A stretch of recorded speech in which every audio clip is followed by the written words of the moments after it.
Olá, caríssimos ionizantes, sejam muito bem-vindos mais uma vez ao nosso Pode Respirar, agradecendo como sempre ao Deus do Universo que nos conduziu até aqui, a nossa fórmula digital também, que tem nos dado todo o aparato para que a gente possa seguir o nosso trabalho com muita alegria, a minha família, aos meus 3 filhos, meus 3 arcanjos, a todos aqueles que apoiaram, os que apoiam e os que ainda vão apoiar. Dito isso, respire fundo e pode respirar. E hoje eu vou trazer uma grande pessoa, um grande professor, de um assunto que muitos me pediram durante a abertura da caixa de perguntas, lá no Radiegão Ionizante, também na página do Pode Respirar, que é radioterapia. Finalmente, né? O pessoal tem pedido muito, é algo muito curioso. E eu tenho a certeza que essa pessoa vai sanar dúvidas, vai contar histórias e vai explicar muito bem para que todo mundo possa entender. Professor Cristiano Remedi, pode se apresentar aí para a galera.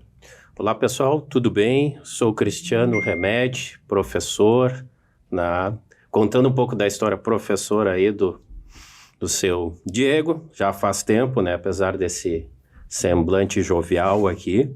Já tenho alguns anos de radioterapia, né? De 23 anos dentro dessa área. O que eu sempre falo, a radioterapia te escolhe para te encantar com essa área e poder fazer um benefício para um paciente. Mas poder mostrar para o público, né? Desmistificar um pouco essa ideia de radioterapia, diferenciar o conhecimento do diagnóstico. Todo mundo uma vez na vida já fez um raio-x, uma tomografia, tá? E ver esses conceitos físicos sendo aplicados para o tratamento. Tá? Tem efeitos, tem outras causas aí, para que vocês possam entender e ajudar quem está passando por essa jornada, tá? Essa jornada de enfrentamento de um diagnóstico de um câncer de uma maneira mais tranquila. Essa ideia, assim, da gente poder conversar mesmo, conversa entre pessoas que não se veem há anos, né? Há bastante tempo, e poder conversar com vocês que estão assistindo, assim, de uma maneira suave, nem com tanto termo técnico, tá? Para que isso possa fazer um sentido. Eu sei que é muito difícil tu poder explicar, tanto para um paciente, uma energia de um feixe de radiação com o cotidiano que ele vive, né? Isso é complicado. A gente é muito específico, a gente é muito teórico, né? E aplica esse conhecimento. Vocês já pensaram assim, ó, como é que eu vou explicar um fóton de raio-x de uma coisa que eu não enxergo, que eu não pego, eu apenas verifico o efeito disso para uma pessoa que não tem o conhecimento? Embora tenha estudado isso lá na formação átomo, elétron, mas nunca fez o link com essa aplicação, né?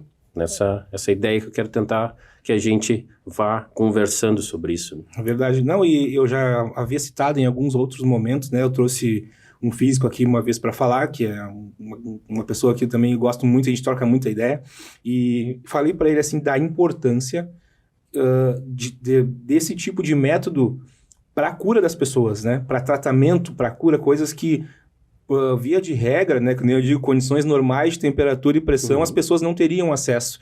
E hoje a radioterapia é um dos métodos que faz com que as pessoas mudem as suas vidas de fato, né? Que acabam sendo acometidos por uma doença que ela é repentina, ela é até de uma origem estranha, porém, através desse tratamento, as pessoas conseguem se tratar. Eu queria começar perguntando como que surgiu os estudos para radioterapia, um aparato histórico, assim, se eu puder dar um aparato histórico para nós. Tá, a ideia é assim, ó.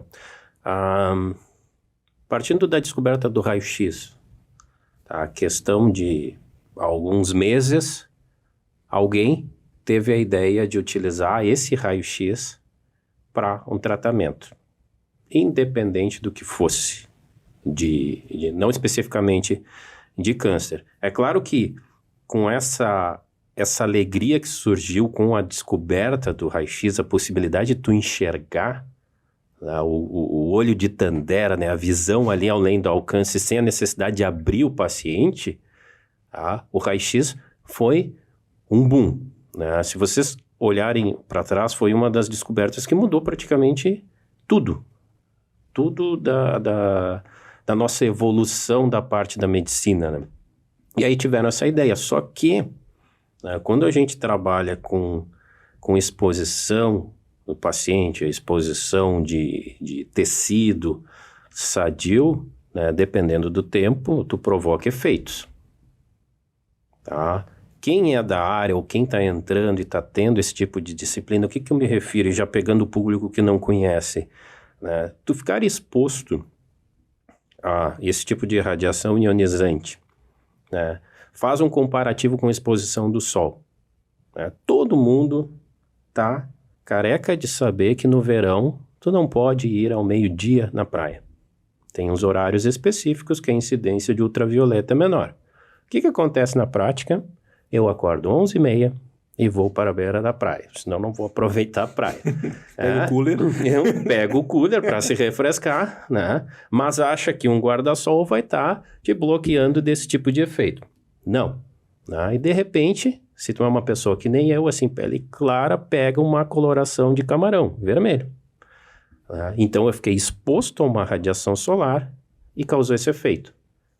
Dentro dessa área nossa ali pós-descoberta do raio-x que utilizaram isso, né, começaram a ter ideia, só que não tinham a precisão ainda de dose.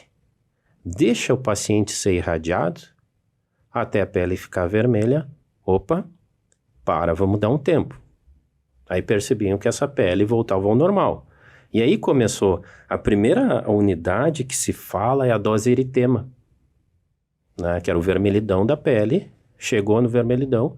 Se tu continuar, tu pode necrosar a tua pele. Então, isso é um risco grande. Então, teve essa ideia, não se sabia as doses de radiação, tá? Compara com hoje, 5 dias de tratamento, 25 dias, dependendo do local a ser tratado. Começou essa descoberta.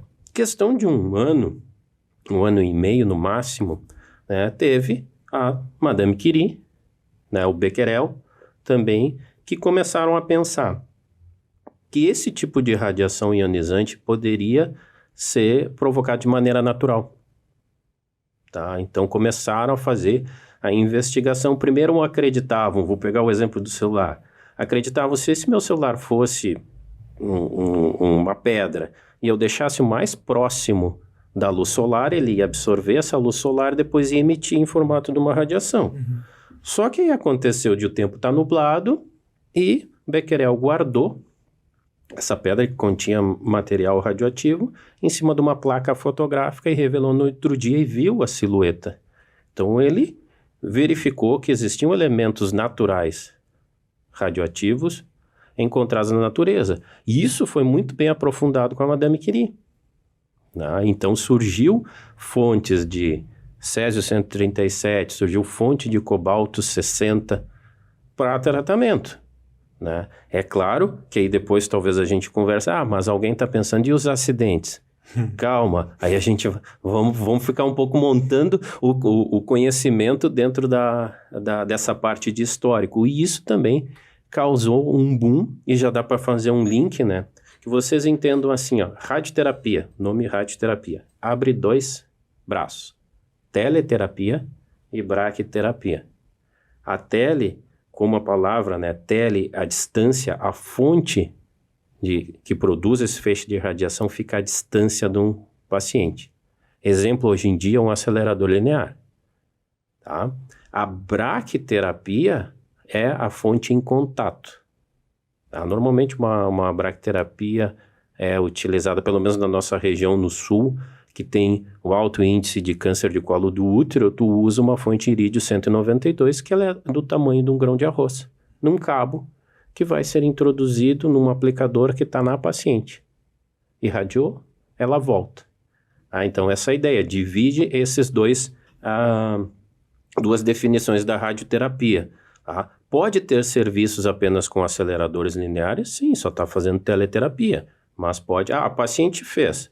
Teve a necessidade, ela vai ser encaminhada para um outro centro para fazer o complemento de dose na braquiterapia. Mas esses dois momentos, né? E a radioterapia também, ela foi crescendo com o surgimento da Tomo. A Tomo veio nos ajudar a enxergar essa distribuição da radiação nos órgãos em volta. Por isso dos efeitos, né? Isso é muito importante porque tem muita gente que nem eu, que não teve contato real com isso. Eu tive contato teórico, né? Através das suas aulas. Uma outra coisa, hoje na rede social a gente vai entrando no mundo ali. Eu pesquiso bastante coisa sobre radiologia, por óbvio. Sim. E a gente vai... que legal, não conhecia. Às vezes a gente não conhece o básico, a gente não conhece as relações, né? Tomo ressonância com radioterapia, por quê, quando, onde, né?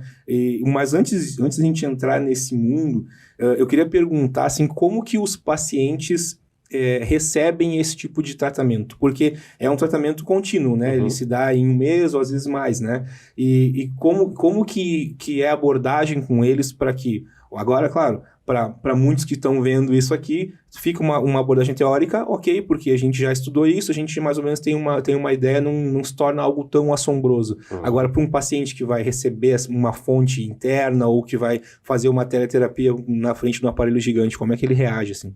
Eu dividiria, né, esse momento pensando no paciente em duas situações.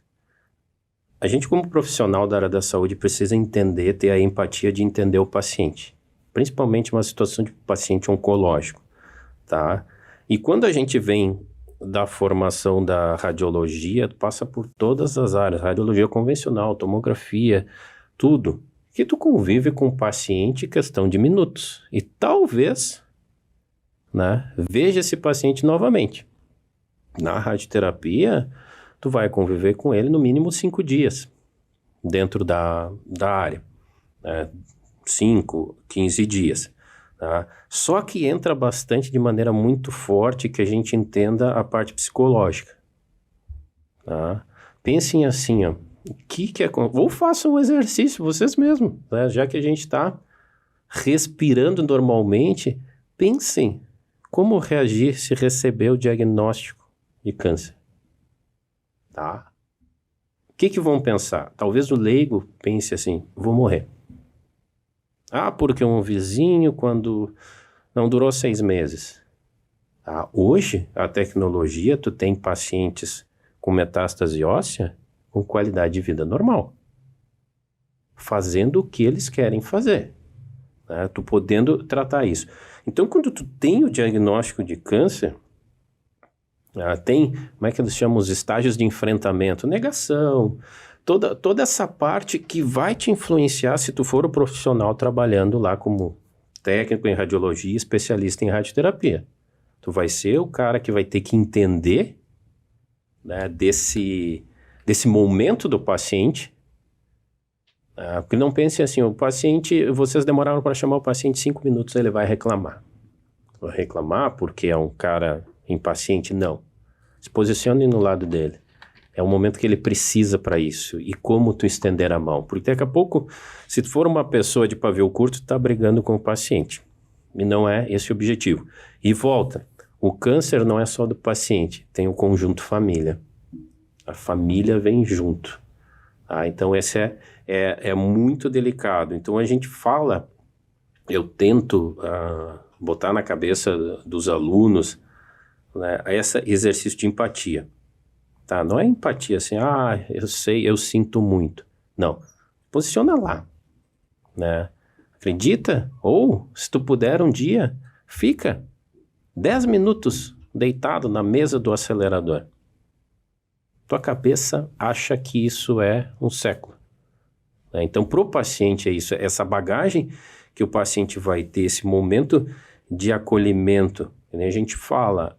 A jornada do paciente, ele não está sozinha, ele está caminhando junto o médico, o radioterapeuta, a enfermagem, a física, o dosimetrista, o técnico lá da radioterapia. Todo mundo isso vai caminhar junto com o paciente.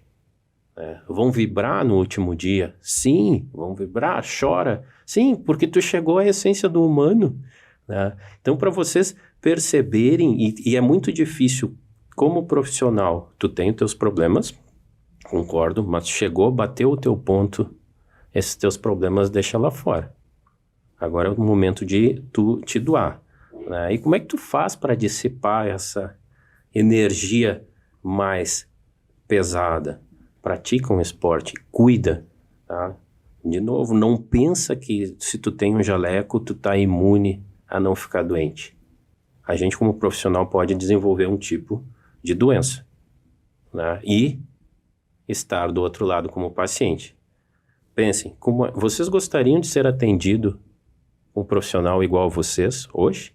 Ou teria alguma coisa para melhorar no tratamento? Falando de relação com pessoa, conhecimento já tem. Perfeito. Mas esse ato humano, como é que tu caminha nessa estrada entre o humano e o teórico? Nesse momento. O paciente é um turbilhão é uma montanha russa de sentimentos. Claro que dentro da radioterapia tu pode pegar o paciente com a intenção de cura, diagnóstico precoce, ótimo, e aí a gente precisa dos profissionais da área de diagnóstico, por imagem, tá? O paciente paliativo, que é para alívio de sintomas, ele tem o câncer, pode estar metastático, mas a gente vai dar uma qualidade de vida para o paciente. São situações diferentes, mas o trato com o paciente tem que ser o mesmo. E pode acontecer hoje, o paciente tratou, daqui a 5 anos ele vem com um outro foco, né? E aí, pode estar pensando na cabeça do paciente, de novo, sim, eu já não fiz, não, é outra situação. Aí a gente vai lá, localmente e com uma precisão submilimétrica, a gente acerta um alvo e dá uma dose altíssima, né? E complementando, Diego, antes que eu esqueça. Vocês percebam que eu estou fazendo esse comparativo entre o olhar do paciente e o olhar do profissional, né? Vocês estudam na formação da radiologia os efeitos biológicos da radiação, tá? Agudo, estocástico. Ok, tá? Conversem com alguém da área do radiodiagnóstico se tenha visto esse tipo de efeito em paciente. É raro, mas tu estuda, tá? Na radioterapia, eu pulei da quilovoltagem, tá? Da energia do feixe do raio-x. Aí a gente entra meio na parte mais chata de física, a energia dessa radiação que é utilizada para o diagnóstico por imagem. Eu jogo mais 1000 vezes, eu saio do quilovolt e vou para megavoltagem. Aí a energia é muito mais alta. O meu objetivo é quebrar o DNA da célula ruim, tá? Para que ela, quando avance no ciclo celular, ela vá se duplicar, ela morra. Esse é o nosso objetivo. Mas, é claro, ao redor de uma lesão sempre tem o tecido sadio. E isso a gente provoca esses efeitos. Vai tratar a pelve? Nós vamos cuidar bexiga e reto, que são órgãos sensíveis à radiação. Existem efeitos. Ardência para urinar, diarreia. Tá? E a importância do paciente reproduzir o preparo. Bexiga cheia. Por que bexiga cheia? Quanto mais bexiga cheia tiver, né, menor o volume de bexiga que vai entrar na margem de tratamento. Mesma coisa do reto. Então, tem situações que vão fazer um corte tomográfico no acelerador e o paciente está com o reto cheio e o reto empurra. Ele entra na região de tratamento. E aí, o paciente tem que sair da sala, tentar evacuar, porque ele não, a condição dele atual não é igual à da tomografia. Não vai ser efetivo esse tratamento, né? Então, pacientes de cabeça e pescoço, dependendo da região, dificuldade para engolir, perda do paladar. Então, é um paciente que vai emagrecer durante o tratamento. E isso pode ser sujeito a um replanejamento, né? Uhum. Então, são efeitos que a gente provoca. Hoje, a tecnologia minimiza, né? Mas essa radiação eu não dou nada de graça. Alguma coisa eu provoco, né? Com tolerância considerada ideal para o paciente. Mas cada caso um caso. Não podemos comparar 2 pacientes que vão tratar a pelve, vão ter as mesmas reações. Não, cada um está sujeito a ter uma reação. E por isso, como o paciente está sendo exposto a uma alta dose de radiação, ele vai passar por consultas médicas para avaliar a toxicidade do tratamento. Está tolerando ou não? Como conduzir esse paciente, né? É importante, até porque, assim, falando do ponto da empatia, né, trazendo os pontos que o senhor citou ali, uma coisa que eu sempre procuro pensar, e enfim, para não fazer com o meu tratamento, que é outra realidade, né, seja um tratamento mecanizado, automático e burocrático, e pensar que o paciente não escolheu estar ali. Então, já que ele está ali, vamos fazer disso o melhor possível, né? No meu caso é muito rápido, é um exame tomográfico que tem, enfim, ali, né, um aparelho de multi-slice que tu faz um exame com muita rapidez, se for sem contraste, mais rápido ainda. Beleza.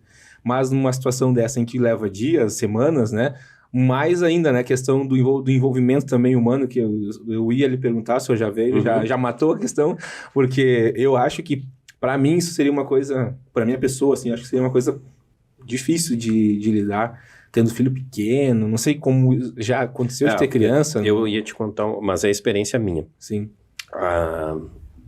Tinha em 2010 a oportunidade de virar pai, né? Aí os teus conceitos mudam, tu não é mais responsável por ti mesmo, tu é responsável por um ser, e trabalhando no hospital, e eu tinha sido chamado para fazer o cálculo de uma irradiação de corpo inteiro. Tá? O que é isso? Tal do TBI, irradiação de corpo inteiro. A gente utiliza da radiação em radioterapia para imunossuprimir o paciente para ele poder receber o transplante de medula e não tenha a reação contrária. Então, o paciente faz normalmente 3 dias, 2 vezes por dia, com intervalo de 6 horas. Olha que coisa doida. Por que 6 horas? Para dar tempo da célula sadia recuperar o dano da radiação. Tá? Então, é um paciente que vai... O nosso objetivo, é estranho falar isso, vai passar mal. Porque a gente vai imunossuprimir isso. Aí a gente faz o cálculo. O paciente não fica na mesa de tratamento. Ele vai para a parede. Por quê? Porque o tamanho de campo máximo em um acelerador a 100 centímetros do ponto focal é 40 por 40. Se eu quiser tratar uma pessoa, 1,80 m, eu preciso botar ela na parede e pegar a divergência do feixe. Tá, fizemos assim. E eu entrei na sala, e na radioterapia a gente chama, tem um labirinto, tem um corredor, depois tu dobra e vai pro acelerador. E no que eu entrei, tava a maca no canto da parede com uma criança anestesiada, em decúbito lateral. A gente faz toda a parte anterior, depois ela vira. E aquilo, em função de ter virado pai, aquilo me envolveu de uma maneira que eu dei volta e disse, eu não vou conseguir. Chama outro colega.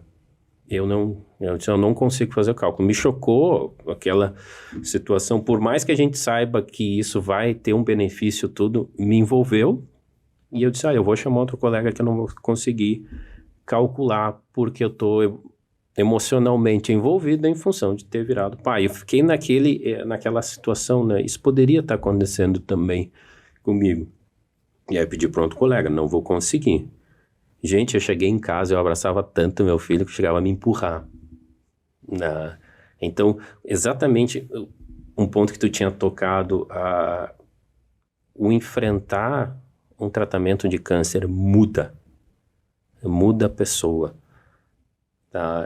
Eu já tive conversas com pacientes que tu ouve essa história, tu vê informações que tu recebe de reels no Instagram, viva a tua vida a cada momento, né? Todo dia o sol nasce com uma possibilidade de tu recomeçar e tu acha isso bobo.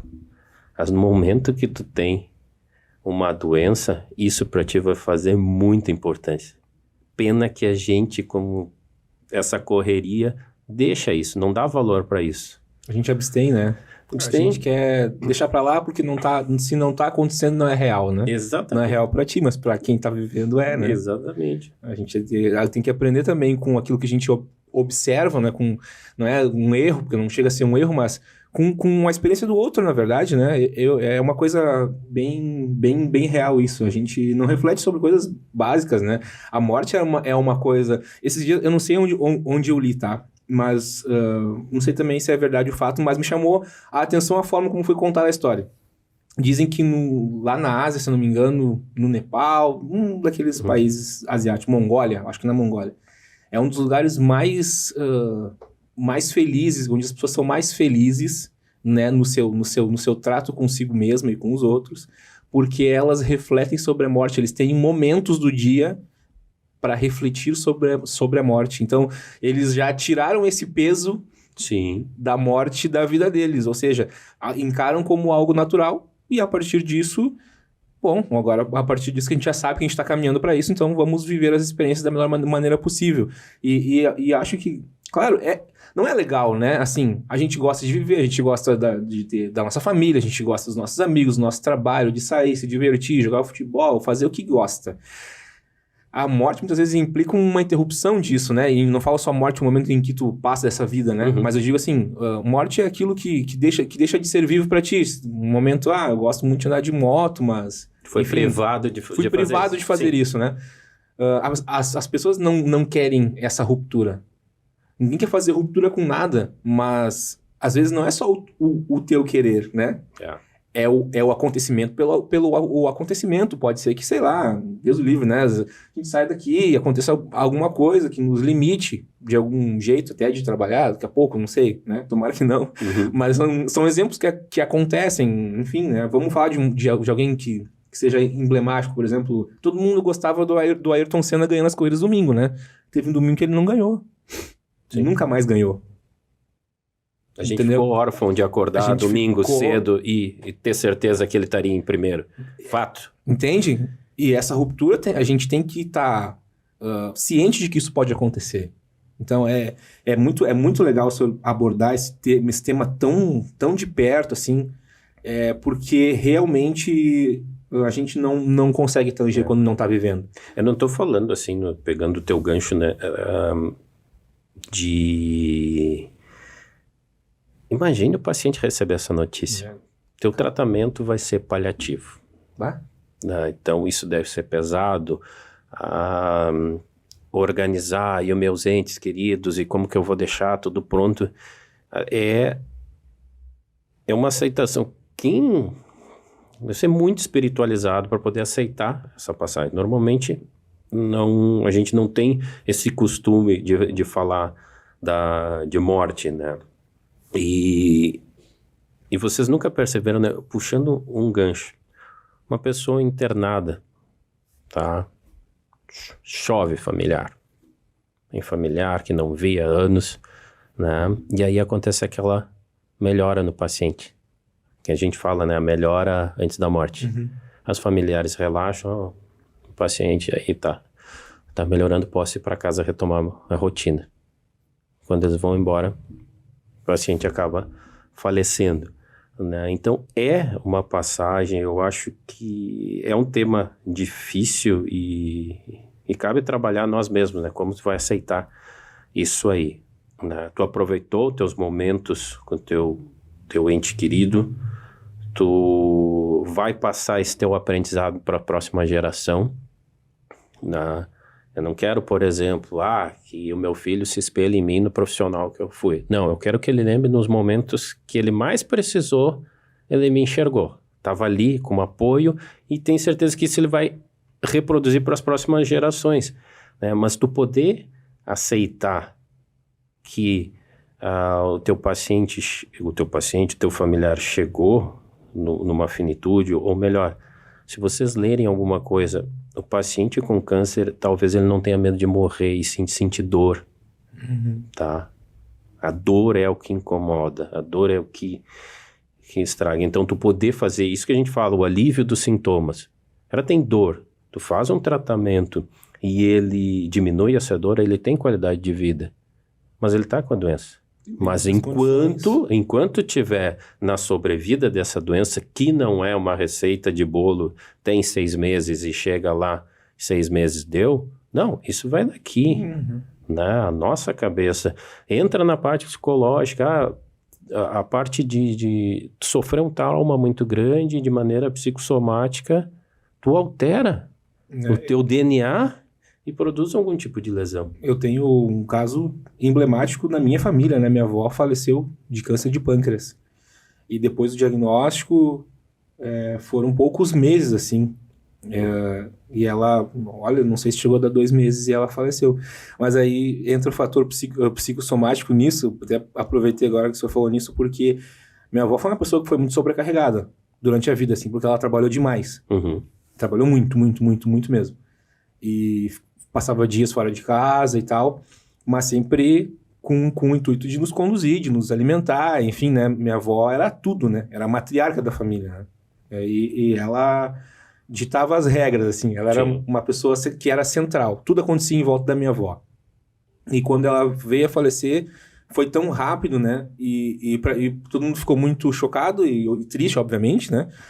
Mas depois de um tempo, assim, já quando minha avó faleceu, eu tinha 19 anos. Depois de um tempo, assim, alguns anos, eu retomei o assunto com a minha mãe.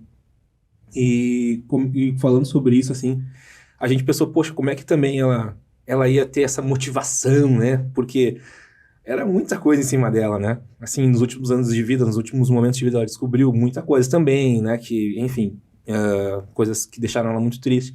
E acho que esse fator também, né? A pessoa, às vezes, meio que, sei lá, né? Cansa. E muda a cabeça, né? Muda a cabeça, né? Não tem como ser diferente isso.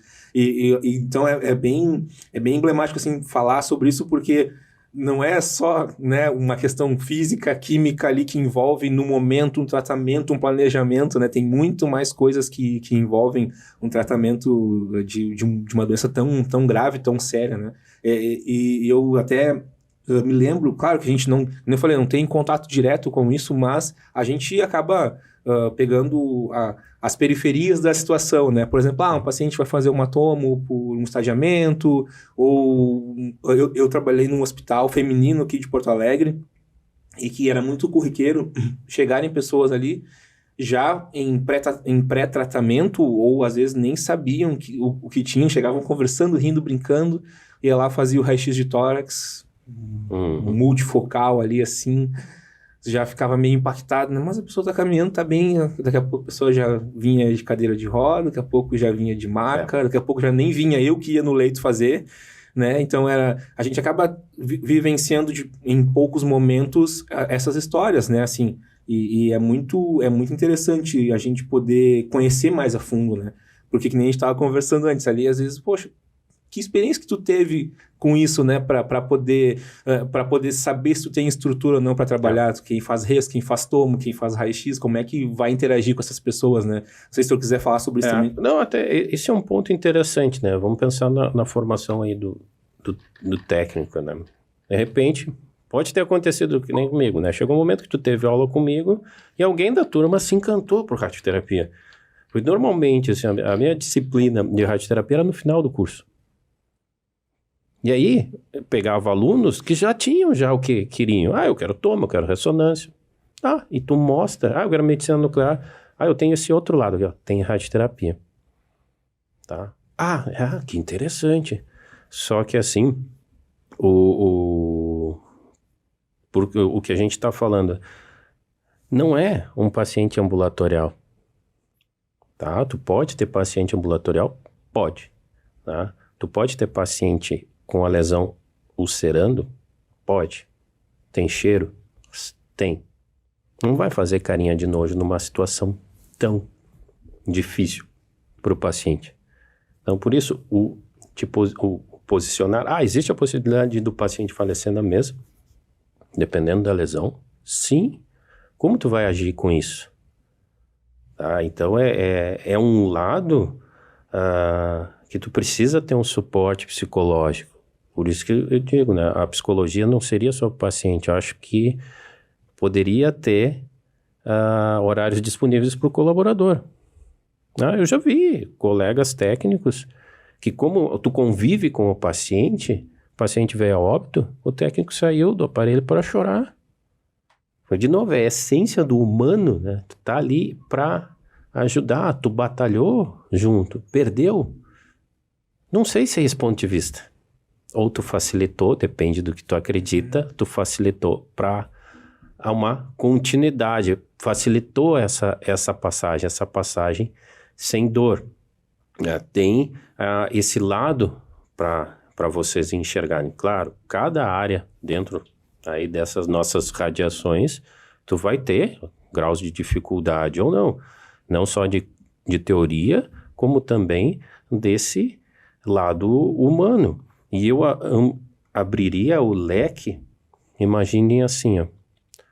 Vocês se dão conta que o profissional lá da recepção precisa entender um pouco do que a gente faz? Ah, mas isso é uma briga. Isso é Isso é uma briga eterno, eterna. sim, ó. Nossa porque e é uma área que tem alta rotatividade, né? Sim. Né? Tu poder pegar, no máximo eu já vi na minha carreira assim, nessa sala aqui, ó, que tem esse símbolo radioativo, o setor administrativo não entra. Tá. Por quê? Por que não entra? Tu poder, eu já fiz, aí é que tá, é quando a gente tem a veia de professor, a gente acaba fazendo. Eu fiz esse exercício, fui conversar com o pessoal da recepção e disse assim, o serviço está no último paciente, quando terminar, vamos entrar lá na sala para vocês terem ideia do que é esse aparelho, esse acelerador, o que ele faz. Mas a gente não pode entrar. Eu disse, não, vocês vão comigo porque eu sou o responsável pelo serviço. Estou garantindo vocês do ponto de vista de essa radiação. Mas eu quero que vocês enxerguem o aparelho para, de uma maneira mais fácil, depois expliquem para o paciente o que é. Orientem melhor o paciente. O que o paciente vai passar? Recepção, médico, recepção para dar horário, para uma tomografia para planejamento ou um horário para o acelerador, enfermagem para dar orientação. Daqui a pouco passa para o administrativo, que é papelada burocrática de convênio ou o que tem a necessidade. Passa um tempo o paciente aguardando porque é o momento que tem que trabalhar com as imagens, médico desenhar a física, fazer o planejamento. Isso não é de hoje para amanhã, dependendo da situação, leva um tempo. Às vezes eu preciso de uma ressonância para facilitar para o médico desenhar. E aí, tu enxergar essa complexidade, esse monte de profissional envolvido, dependendo da região eu tenho suporte de nutrição, o paciente que vai emagrecer durante o tratamento, o apoio psicológico, fisioterapia. Então, tem muita gente que precisa saber desse processo. E a radioterapia tu não consegue comparar com uma tomo. A tomo dentro do excelente papel dela lá, até especificamente na tomo, né? Tá preocupado lá com os tons de cinza da imagem. Obsessão, preciso, pixel, tudo. Aí chega um técnico para fazer o posicionamento e aquisição de imagem da tomografia e diz assim, abre o FOV inteiro. Não pode. Como assim? Não, daí tu...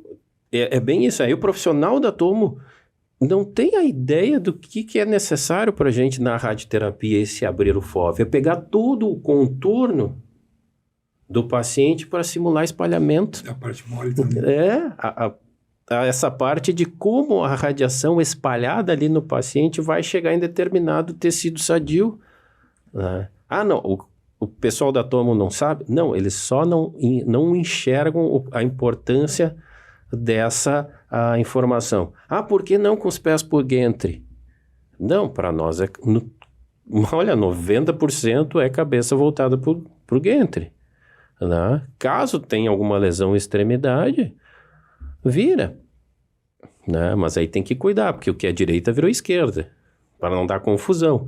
Mas bem isso, todo mundo entender um pouco do que é essa complexidade, de tu poder chegar e explicar de uma maneira lúdica, que é bem difícil para um paciente entender que, mas eu vou sair radioativo. Não, vamos começar. Apenas super-heróis da Marvel se deram bem com radiação. Homem-Aranha, picado por uma aranha radioativa. Hulk, radiação gama. Super-Homem tem visão de raio-x. Mas o que acontece? Pensem assim, a gente estuda, se tu for irradiar o globo ocular, tu pode provocar catarata com raio-x. Super-Homem, se usasse esse primeiro poder, ele se autoprovocaria catarata, né? Mas, assim, claro, se vocês estudar essa parte aí dos super-heróis, era uma época que se vendia a ideia que a radiação era legal. Não, justifica eu ter usinas nucleares e toda aquela função. Perfeito.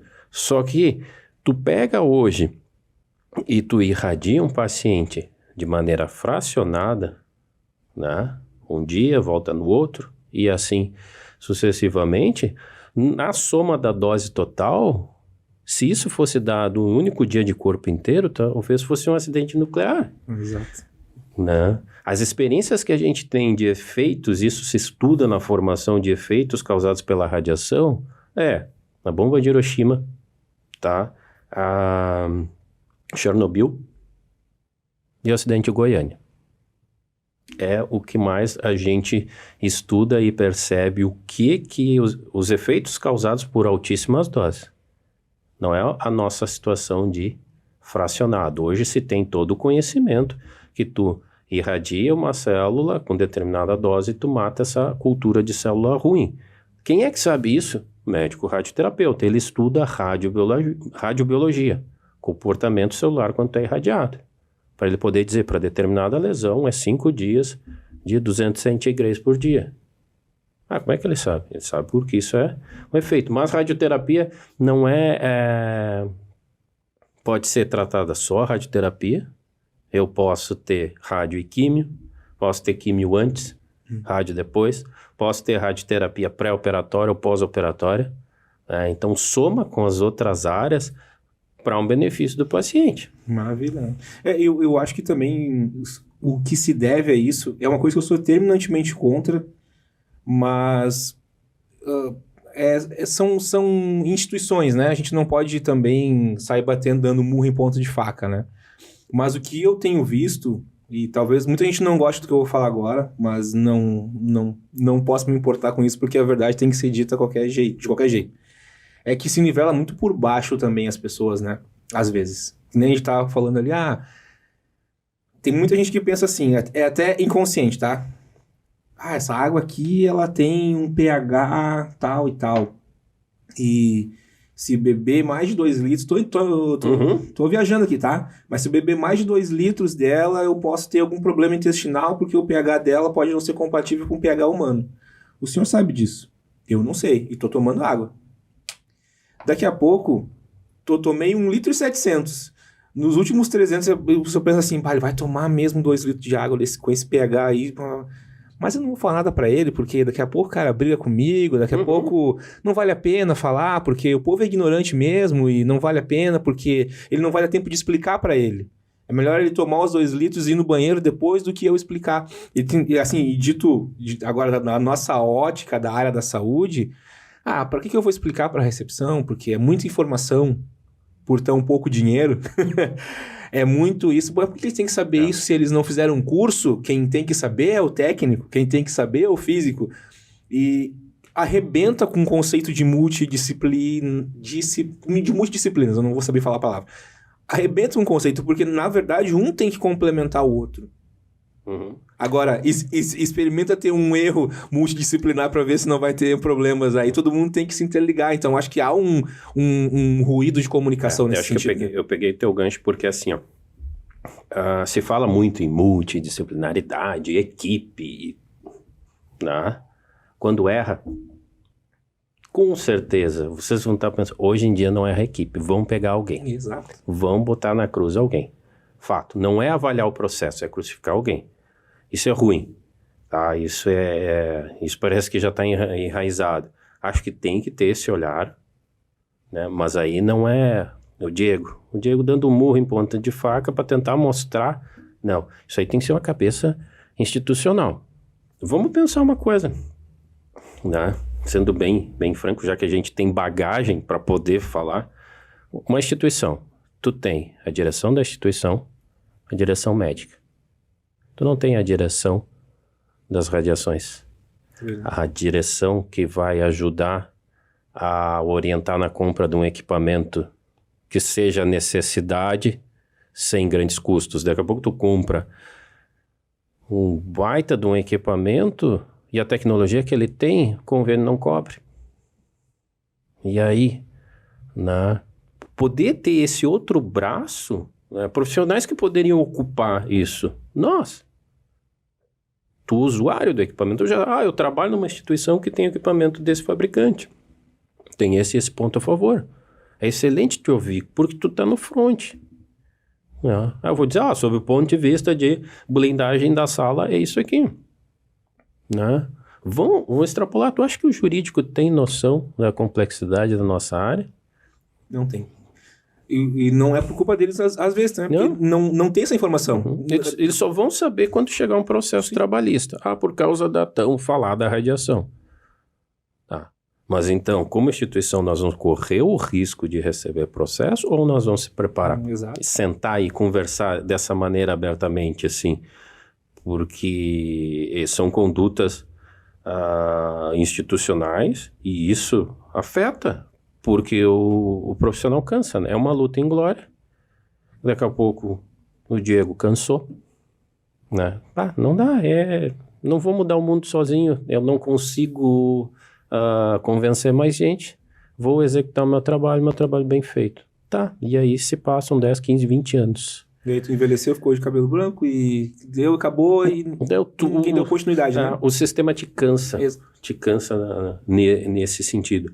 E assim, gente, isso nunca afetou o atendimento do paciente, tá? Isso são coisas institucionais que não refletem no paciente. Jamais tu vai ficar reclamando para um paciente do que está acontecendo na instituição. Tu te doa mesmo de paciente para paciente. Ou situações que agora eu me lembrei assim, eu já tive familiares fazendo tratamento de câncer, mas por uma ética intrínseca eu não fiz nada. Eu apenas acompanhei para dizer, tô junto. Mas eu não fiz o planejamento, eu não quis esse detalhezinho emocional que poderia deixar uma situação despercebida.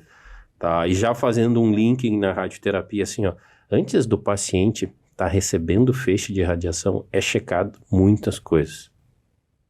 Tá? É checado identificação do paciente, nome, CPF, foto do sistema, foto do posicionamento que ele fez átomo, tudo interligado. Valores de cada campo de radiação é lido. Então, nos primeiros dias, físico, médico acompanha esse processo, né, para ver se está tudo certo. Isso a vigilância sanitária nos obriga a fazer, né? Então, que é um benefício. O último elo de tu identificar um possível erro. Tá? Nós somos humanos, a gente pode errar. Um erro no diagnóstico por imagem, não pode dose no paciente. Repete a imagem com melhor qualidade. Meu erro em radioterapia é delicado, não tenho como rearrumar, tá? E, por favor, não escondam erros. Isso vale tanto para o diagnóstico quanto para o tratamento. Identificou que fez uma situação errada, reporta para o superior. Até para te receber um treinamento. E é uma maneira desse aprendizado que tu não esquece mais. Exato. Será que é por isso também que às vezes o pessoal meio que corre, assim, porque a margem de erro é muito baixa? E por consequência tu tem que ter um conhecimento muito mais, tem que estar sempre se atualizando, sempre estudando e tal. Será que é um pouco também por isso que não é uma área tão procurada, por ser tão delicada? Não sei se isso causou um medo, tá? Por não é uma área que tu possa comparar. Todo o conhecimento que eu adquiri no radiodiagnóstico. Aí, de repente, nós estamos falando em dose num acelerador. O acelerador, tu coloca um valor de unidade monitora, que corresponde à dose. Tá? O acelerador tem uma energia de fótons de 6 MeV. Só. Eu não tenho aquela relação, eu vou alterar kV e ms. Não, é fixo. A energia dos fótons vão ser 6. Nós vamos colocar um valor de unidade monitora calculada lá pela física que vai levar em consideração a interação com os componentes lá do acelerador para chegar o que o médico pediu na lesão. Então, eu não tenho essa linha de raciocínio, né, de ficar trocando parâmetro, né, o melhorar a qualidade de imagem. Hoje, tu tem acelerador que tu faz imagem KV, perfeito, e sempre vai sobrepor com a imagem de tomografia. Né? E aí ele te dá o que precisa ser corrigido da mesa de tratamento. Tá, é perfeito a imagem de KV, é muito melhor do que a imagem feita com a energia do acelerador. Tá? Mas hoje, para tecido mole, tu tem a possibilidade de fazer esse corte tomográfico no acelerador. Então aí tu vê tecido mole, então tu é bem mais preciso. Aí tu pensa, mas o princípio da justificação, dose a mais. Exatamente, ele justifica que essa radiação ionizante vai causar um benefício para o tratamento do paciente.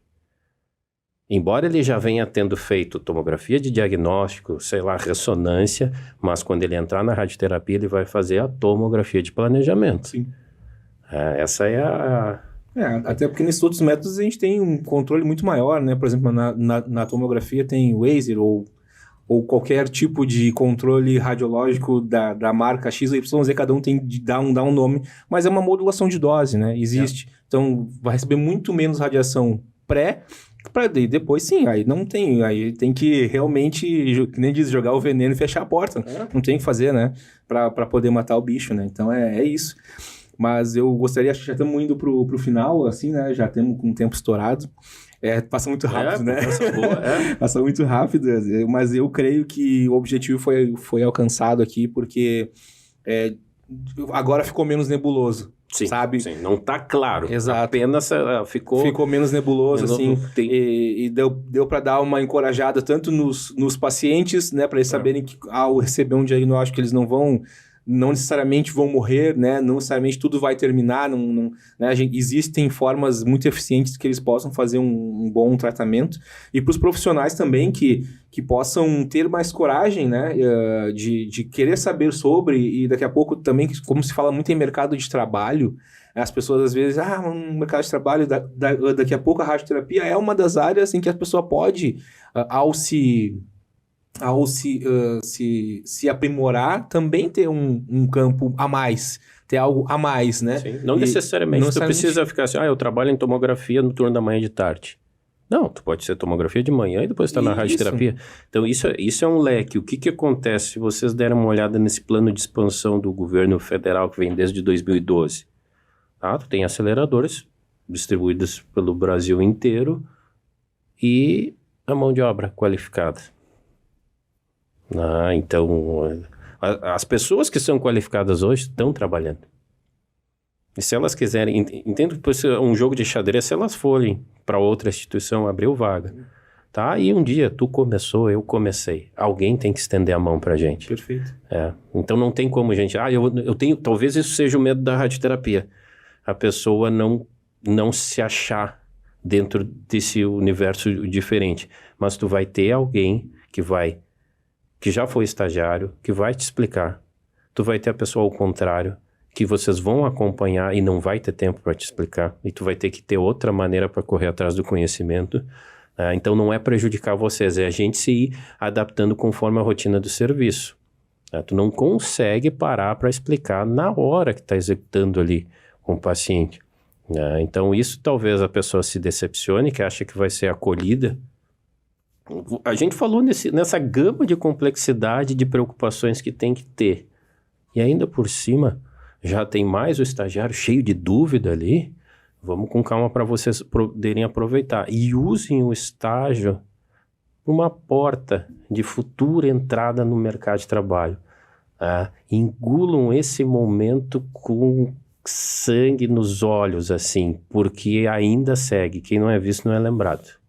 Na nossa área principalmente. Então, indo para o final aqui, agora a gente tem um momento de quebra, né? Que a gente fala sobre o termo que a gente quer falar, sobre aquilo que a gente quer fazer, sobre o tema e tal. Mas, claro que a gente tocou bastante assuntos de humanidade aqui, isso é muito bom, eu gosto bastante, particularmente. Porém, a gente tem um quadro aqui que é uma pergunta, né, que eu faço para o convidado. E se ele quiser, ele me faz uma pergunta de volta, mas é uma pergunta pessoal, para que a gente possa também mostrar que nós não somos só meros apertadores de botão ou meros calculistas, né, de doses radioativas a pacientes, mas pessoas que também têm os seus anseios, enfim, e A pergunta, para cada convidado, eu faço uma diferente, porque os convidados tendem a colar um do outro, então é melhor não seguir, não seguir fazendo a mesma pergunta. Então, a pergunta de hoje é: se o professor Cristiano não fosse o professor Cristiano, o que ele seria? Excelente pergunta. Sabe que seria mais fácil se tu perguntasse assim, tu faria tudo de novo? Eu faria. Essa eu já fiz. Eu faria. Olha, o que eu posso dizer para vocês? Eu tive uma experiência, pior dizendo assim, não sendo só professor, por que físico? Por que raios Cristiano tu inventou de fazer física médica? Eu estava dando aula, isso fica de curiosidade para vocês. Eu peguei uma literatura e botei para os alunos para a gente ler. E aí um aluno comentou assim: professor, em que livro eu encontro isso aí para estudar? Aí eu disse: vocês não vão acreditar que isso é um livro espírita. Esse livro é Mecanismos da Humanidade, da Mediunidade, psicografado por Chico Xavier, falando de fótons. Se vocês têm noção, né, que a gente está entendendo uma área de conhecimento que já veio, não foi uma inspiração divina que a gente descobriu tudo isso, não, mas realmente, eu tive essa pergunta que tu está me fazendo durante a faculdade, né, que eu tive dificuldade em entender cálculo e bati a cabeça e me questionei, será que eu cheguei na minha capacidade de inteligência e eu não vou mais? Tá, mas o que eu vou fazer, né, que eu possa reaproveitar? E eu não me achei. Eu segui nessa insistência. E terminei a faculdade, entrei no hospital. Um fim de semana desempregado. Entrei no hospital segundo. Pá, maravilha. Pá, adorando tudo. Só que a única maneira que eu descobri de saber que realmente eu tenho conhecimento na área foi começando a dar aula. Foi aí que surgiu a oportunidade de começar a dar aula. Aí tu começa, como professor, tu sempre tá buscando informação atualizada. Aí, de repente, passa anos, e nem a gente se reencontrando. E tu vê que o cara tá, aquele aluno lá, que naquele momento podia estar cansado, vida difícil, correria de um lado para o outro. O cara tá bem no mercado, né? Não tá só no... gente, esse negócio que tu fala me dá uma raiva do apertador de botão.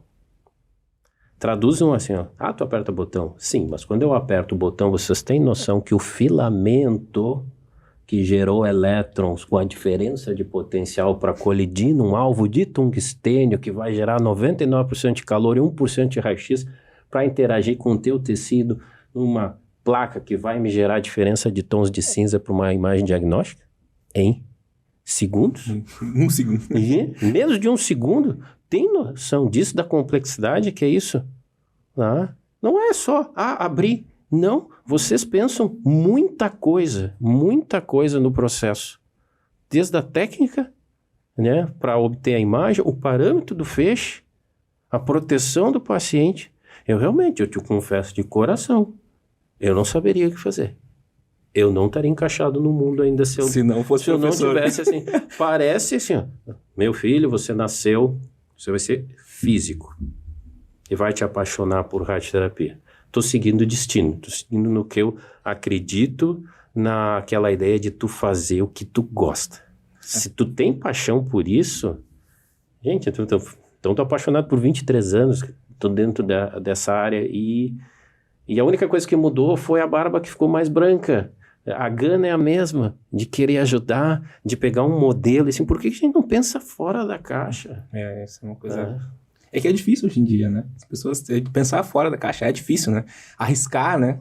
As pessoas não querem arriscar mais muito, não. É inspirador ver o senhor falar isso, porque é difícil as pessoas falarem sobre isso, né? Às vezes elas até têm isso. E tem opinião. Tem opinião bem forte, formada sobre, mas não falam, não expõem, né? Aquilo que é. Eu sou isso, ponto final, né? Eu sou professor, não importa, né? O senhor falou, eu sou professor, ponto final.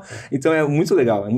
Até eu pensei nisso, nessa pergunta, é aquela coisa, né? Tu vai cruzar e faz o gol, né? Porque Sim. Eu pensei exatamente por isso, assim.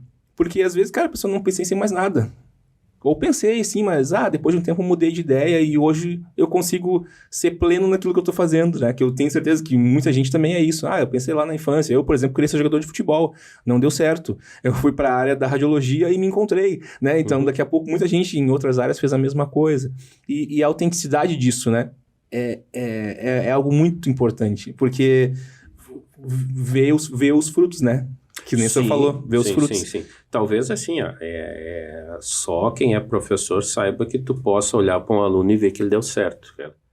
Essa é a tua maneira de... Tem uma métrica, né? Tu vai ali cara, uma semente, dentro de 30 alunos, uma semente germinou e o cara tá bem. Tu só apenas conduziu, mostrou o caminho e o resto foi dele. Aí não tem preço. Assim, concordo, não me imaginaria fazendo outras coisas. Muitas vezes, dependendo da nossa rotina, a gente tem opinião formada para mudança, mas nem é perguntado para dar opinião e tem que tocar a tua rotina. Né? Aí tu virou um robô. Tu executa isso, tá? Mas vamos ver qual é a opinião tua a respeito do que a gente poderia mudar no processo, que vai facilitar o administrativo, que vai facilitar para ti, que todo mundo, né? Tem gente que pode pensar, no momento que vai chegando perto do cartão ponto, a cara vai fechando, que vai se irritando. Porque o aparelho vai estar atrasado, porque isso... Gente, né? Existe problemas de erro de agendamento, né? Existem problemas de parada do equipamento, e isso é natural. E essa informação precisa chegar para o cliente. Perfeito. Para o paciente que está lá esperando. Por que não me chamaram? Fulano chegou depois e passou. Né? Como é que é isso? Então, esses bastidores atrás da cortina bela, de tu te emocionar, de falar assim. Muitas vezes tu conseguir terminar o teu turno fazendo tudo. Tudo que tu tem. É uma guerra diária. Né? E tu chega em casa, né? Tu entra dentro do sofá, porque tu relaxa. Sim. E aí tu sente o cansaço. Aí de repente teus dias começam a ficar assim, deitei, já tem que acordar e ir pro trabalho de novo. Tu não tem o teu tempo. Os dias ficam mais breves, né? Por favor, tenha o tempo de vocês. Não tô falando tempo família, tempo mesmo de vocês. O que eu quero fazer? Eu quero ver o podcast. Pode respirar. Vou lá, quieto, numa rede. Vou fazer isso, mas é um momento meu. Tenha o seu próprio momento para isso. Que aí a tua bateria vai carregando para te encarar os outros desafios. Fato, né? Verdade. Acho que a nossa conversa foi além das expectativas. Vai ter um bloco extra. Além do tempo, e tá muito bom. E espero que vocês tenham gostado muito de ouvir. Eu gostei, porque eu sempre gostei, na verdade, desde a época que eu tinha aulas, era de noite, eu tava cansado e era um momento que eu ficava que nem hoje aqui, colado. Coloquem mais as dúvidas, né? Eu acho que usem o canal para... Daqui a pouco ficou... Né? Apenas deixamos o dia um pouco mais claro, mas caso tenha que voltar e dizer, vamos falar desse assunto específico porque o público está com dúvida, a gente faz, isso é gratificante. A gente não quer, né? Eu acho que é a mesma tua ideia desde o teu podcast, não se tem, a ideia é esclarecimento, tá? Que tu tem uma base de profissionais que atuam na área para poder conversar. Perfeito. Né, se juntar, né? Aquela galera se juntar, não mais ficar nesse tédio aí de, já fiz meu turno, não quero mais nem saber de radiologia, esse negócio aí, pessoa se desencantou, não quer mais saber, não quer mais falar. E na verdade, quanto mais a gente falar, mais a gente vai se valorizar também, né? E mais do que isso, até já ia deixar passar, tem o podcast do professor também, faz um jabá aí. Eu inventei. Eu gosto desse tipo de coisa, tá? E eu fui um professor que passou... momentos que a internet bateu na nossa frente com força, vocês lembram da greve dos caminhoneiros? Sim. Eu ia para dar aula e eu não tinha aluno. Aí o que eu fazia? Eu usava a ferramenta do Facebook para dar aula. Então, tu começou a utilizar esse tipo de ferramenta, hoje tu tem um monte de curso no teu celular. Aí a ideia, né, tive a oportunidade de ver um pouco até o teu podcast, mas não cheguei nesse momento assim visual. Pensei só em relação ao áudio. né? Quero até depois aprender melhor contigo isso. E comecei a tentar trazer no podcast o Café Ionizante conversas sobre radioterapia, mas visando o olhar do paciente. Tá? Tanto para ajudar quem é profissional para atender melhor, quanto para o paciente. Tá? Então teve episódios que eu falei geral de radioterapia, depois teve uma participação que eu achei genial de um paciente que se propôs, um menino jovem se propôs à família, se propôs a falar, porque nem todo mundo gostaria de falar, sobre o que eram as angústias entre sala de espera, estar lá dentro do aparelho, toda a função de exame, poder ouvir esse lado, né? Falei também com o técnico em radioterapia, para entender esse um pouco assim, um lado humanizado do atendimento, conversa olho no olho, e o último foi conversado com um médico. A internet nos ajuda a sair do Rio Grande do Sul, um médico mineiro, que ele escreveu um livro de relatos de paciente. E aí eu fui conversar com ele, ele atendeu perfeitamente, se falou várias coisas, desde relação de Covid, câncer, transexualidade e câncer, né? Como entender um paciente que está numa situação paliativa. Então são conversas visando essa parte de esclarecimento para o paciente. Conversa que nem a nossa, é franca, é olho no olho, é palavra simples, não tenho nada de ficar falando de interações e efeitos. Não, é para que todo mundo possa entender.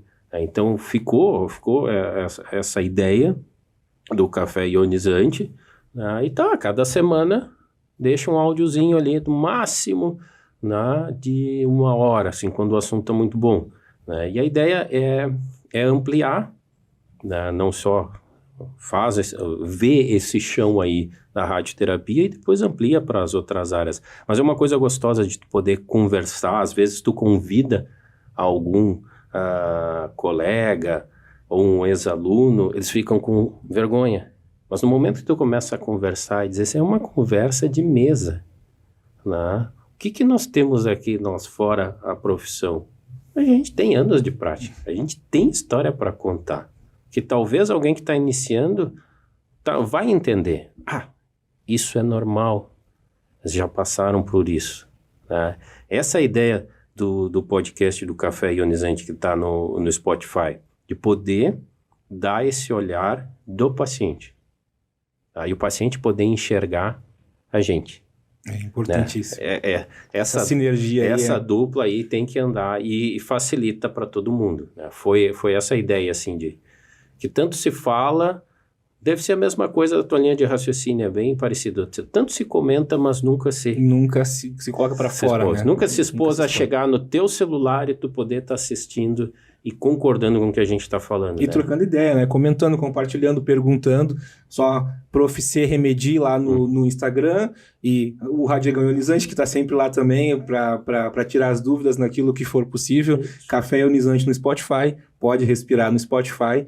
E muito obrigado mais uma vez, assim, eu fiquei muito feliz quando o senhor topou, pela admiração que eu tenho, né, porque não só por ser professor, mas pelo trabalho que a gente vê que segue, e eu tenho um termômetro muito, muito simples, quando eu falo de uma pessoa para outra, e essa pessoa fica feliz, se entusiasma, a gente vê nos olhos, é porque realmente essa pessoa não deixou um legado só na minha vida, mas também na vida dessa pessoa e de muito mais, né, então, lhe agradeço demais por ter estado aqui conosco, nos passado tamanho conhecimento em tão pouco tempo e que a gente possa fomentar isso e falar mais sobre isso a cada dia, né? Isso é muito importante para todo mundo. É emocionante tu poder... Hoje tu não vê esse tipo de palavras olho no olho, né? As pessoas não têm tempo de poder dizer assim. É muito gratificante tu poder ver que em algum coração tu ainda tá lá, né? O professor Cristiano, você tá...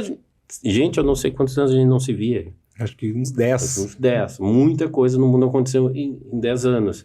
E a internet veio para a gente poder se reaproximar, né?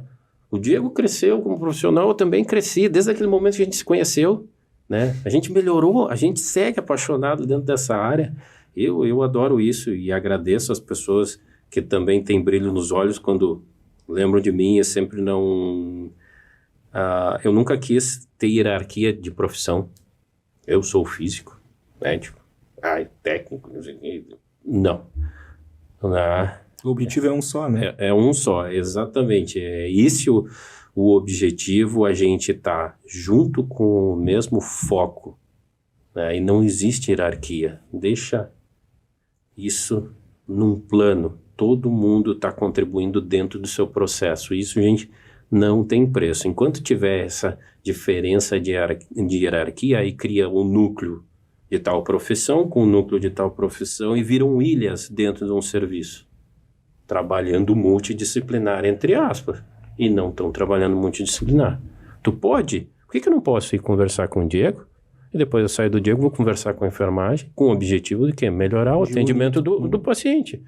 Né? Eu não posso decidir como físico o trabalho do Diego, porque eu não estou vivendo o teu dia a dia lá. Aí eu proponho uma coisa e tu diz, que absurdo, vai dar errado, vou fazer para mostrar que vai dar errado. Né? Então é bem isso, é todo mundo poder, se pudesse ter reuniões, as instituições de equipe multidisciplinar, talvez isso mudasse, não uma decisão vindo de cima. Agora vai ser assim. Não, vamos separar e cada um dá a sua opinião e a partir daí definir uma conduta, mas isso é uma realidade no mundo da minha cabeça. Exato. Não, mas a gente vai brigar por isso para que todo mundo possa ficar mais feliz trabalhando. Isso é muito importante. Para todo mundo, isso é muito importante de verdade e esse é um dos objetivos do nosso podcast. Depois desse ensinamento de vida, de radioterapia, de saúde, de tudo, muito obrigado, agradeço pelo apoio e a paciência de cada um. Tamo junto para sempre. É nóis. Obrigado, Anisantes.